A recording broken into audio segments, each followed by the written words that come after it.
जिंदगी की नाकामियों से परेशान हो चुके हैं, ठोकरें खा खा कर थक चुके हैं, कोई दुआ कबूल नहीं हो रही है। एक के बाद जिंदगी में परेशानियां आते ही जा रही है, मसले मसाइल हल ही नहीं हो रहे हैं, दुआएं कबूल ना हो रही हो, रिस्क का मसला चल रहा है, कारोबार का मसला चल रहा है, अच्छे रिश्ते नहीं आ रहे हैं, सेहत का मसला, औलाद का मसला, सबका हल सिर्फ इस्तगफार। अस्सलामु अलैकुम। उम्मीद है आप सब खैर आफियत से होंगे। अल्लाह ताला हम सबको अपने हिफ्ज़ व अमान में रखे। इस्तगफार से हम अपनी ज़िंदगी कैसे बदल सकते हैं? सबसे पहले हमें इस्तगफार का क्या फ़ायदा है? इस्तगफार जो है ये कंसिस्टेंट ही हमारी ज़िंदगियों में सुकून बर्पा करती है। जब आप इस्तगफार की तस्बीह करते हैं तो आपकी ज़िंदगी में सबसे पहले पॉजिटिव चेंजेस आते हैं। वो है दिल में सुकून का उतरना। जो चीज़ आप सबसे पहले नोट करेंगे कि अपनी रोज़मर्रा की ज़िंदगी में डेली लाइफ में एक ठहराव आ गया है, एक सुकून आ गया है, आपको अच्छा फील होता है, पॉजिटिव वाइब्स आती है। इस्तगफार से रिलेटेड कुरान मजीद में सूरह नूह में अल्लाह ताला ने कुरान में ये चीज़ मेंशन की है। हज़रत नूह अलैहिस्सलाम अपने कौम से कहा करते थे कि ज़्यादा से ज़्यादा इस्तगफार किया करो, क्योंकि अल्लाह ताला माफ़ करने वाला है, बार बार माफ़ करने वाला है। इसके नतीजे में अल्लाह सुब्हानहू व तआला तुम पर रहमत की बारिश बरसाएगा। बारिश बरसाएगा का मतलब ये है कि रहमतों, बरकतों, नियमतों की बारिश बरसाएगा। अब नेमतों में क्या क्या आता है? सबसे पहले तुम्हारे माल में इजाफा होगा, तुम्हारे रिस्क में इजाफा होगा, इसके साथ साथ तुम्हारा मर्तबा दुनिया और आखिरत में बुलंद करेगा, लोगों के बीच में तुम्हें इज्जत अता करेगा। अल्लाह के नज़दीक तो बेशक इसमें कोई शक नहीं है, आपका मर्तबा बुलंद होगा ही, और दुनिया में भी जब आप इस्तगफार करते हैं तो दुनिया में भी तुम्हारा मर्तबा बुलंद होगा, और लास्ट वो तुम्हें औलाद देगा। अल्लाह ताला तुम्हें फर्मा बरदार औलाद अता फरमाएगा, तुम्हारी औलाद जो है वो इंक्रीज करेगा। बहुत सारे ऐसे वाक़यात मैंने सुने हैं और देखे भी हैं जिन्हें औलाद नहीं हुई थी और अल्लाह ताला ने इन्हें औलाद से नवाजा। अल्लाह ताला ने इन्हें औलाद की नेमत से क्यों नवाजा? वो सिर्फ इस्तगफार कर रहे थे। मैं अपनी कई वीडियो में बता चुकी हूँ कि आप सिर्फ अस्तगफिरुल्लाह भी पढ़ सकते हैं और सैयदुल इस्तगफार भी पढ़ सकते हैं। अस्तगफिरुल्लाहल्लज़ी ला इलाहा इल्ला हुवा अल हय्युल क़य्यूम व अतूबु अलैहि। ये बहुत खूबसूरत कलमात है।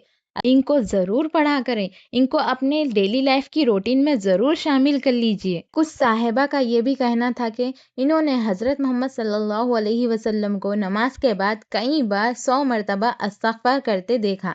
यानी आप अपनी रूटीन में ये भी शामिल कर सकते हैं, हर नमाज के बाद 100 मरतबा इस्तगफार पढ़ा करें। फिर आप नताइज देखें कि आपकी ज़िंदगी कैसे तब्दीलियाँ शुरू होती है, कैसे आसानियाँ पैदा होती है, आपके ज़िंदगी के तमाम मुश्किलात कैसे हल होने शुरू हो जाते हैं। इंशाअल्लाह कहाँ-कहाँ से अल्लाह ताला आपको रिज़्क़ के दरवाज़े खोलेगा, कैसा-कैसा अल्लाह ताला आपकी दुआएँ कबूल करेंगे, हर मुश्किल, हर मसला आपका हल होते हुए दिखाई देगा। इस्तगफार के बहुत से ऐसे मोजज़ात हैं जो आपको बेशुमार लोगों से सुनने को मिले होंगे। अब बात करते हैं इसका क्या फ़ायदा है और ये आप किस वक़्त कर सकते हैं, ये मैं आपको बताने लगी हूँ। और सबसे ज़्यादा मोजज़ात रिपोर्ट होते हैं वो इस वजीफ़े से जो 1000 मरतबा इस्तगफार पढ़ते हैं। इसका आपकी ज़िंदगी पर जो असर पड़ता है ना वो बहुत ही पावरफुल होता है। बहुत से ही ऐसे लोग हैं जिनकी शादी नहीं हो रही है, जिनके यहाँ औलाद नहीं हो रही है, जिसके पास रिस्क की कमी है, जिनके कारोबार का मसला चल रहा है, कारोबार नहीं चल रहे हैं, घर में मसले मसाइल, सेहत नहीं है, अच्छी जॉब के लिए या कोई एक ऐसा मसला जो हल नहीं हो रहा हो, वो मसला हल के लिए, कोई जायज़ हाजत के लिए, आपकी कुछ भी हाजत हो, वो इसे ज़रूर ख़ास अमल को लाज़मी करे। सबसे पहले ये करना है कि जो इसे 1000 मरतबा इस्तगफार पढ़ना है। आप इसे दिन में डिवाइड भी कर सकते हैं, ठीक है? एक कोशिश करें जो आप करनी है कि वो है कि अगर आप तहज्जुद पढ़ते हैं तो आपने तहज्जुद की नमाज के बाद आपने इस्तगफार करना है 100, 200 या 300 अपने جتنا آسانی سے ہو پڑھ سکتے ہو اتنا پڑھیے۔ پھر فجر کی نماز کے بعد آپ جتنا ہو سکے اور عصر اور مغرب کے درمیان پڑھنا ہے۔ عصر اور مغرب کے درمیان کا وقت جو ہوتا ہے وہ دعا کی قبولیت کا وقت ہوتا ہے۔ اس وقت بھی آپ استغفار کی روٹین کو بنائیں۔ آپ جو باقی نمبر بچ جاتے ہیں اسے آپ عشاء کی نماز کے بعد بھی پڑھ سکتے ہیں۔ ایک سٹنگ میں بھی پڑھ سکتے ہیں آپ پھر، یا ڈیوائڈ کر کے پڑھ سکتے ہیں۔ جو خواتین جب بچے سو جائیں، جب وہ کاموں سے فارغ ہو جائیں، وہ تب پڑھ لیں۔ تو اس طرح آپ دن میں 1000 ٹائم استغفار کو ڈیوائڈ کر کے پڑھ سکتے ہیں۔ آپ کو جیسے آسانی ہو ویسے پڑھ سکتے ہو۔ بہت اچھے 100% رزلٹ ہے۔ ایسے ایسے معجزے ہوتے ہیں، انشاءاللہ تعالی آپ خود حیران رہ جائیں گے۔ بہت زیادہ فوائد ہے۔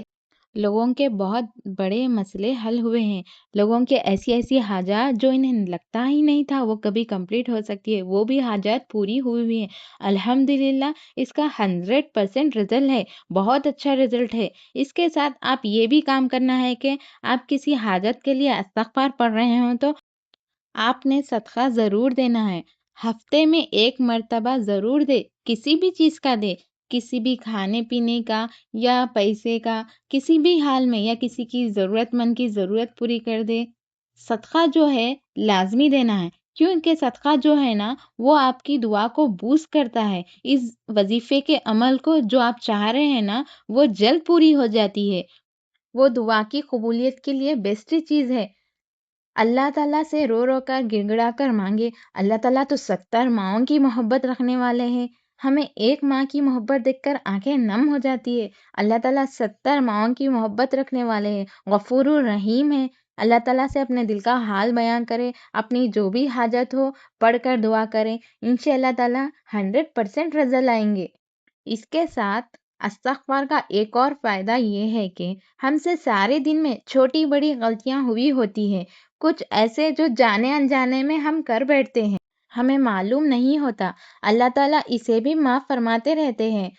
اسے ضرور اپنی ڈیلی لائف میں شامل کر لیجئے گا۔ اگر آپ اسے اپنے ڈیلی لائف میں شامل کر رہے ہیں تو کامنٹ میں انشاءاللہ لکھ دیجئے گا۔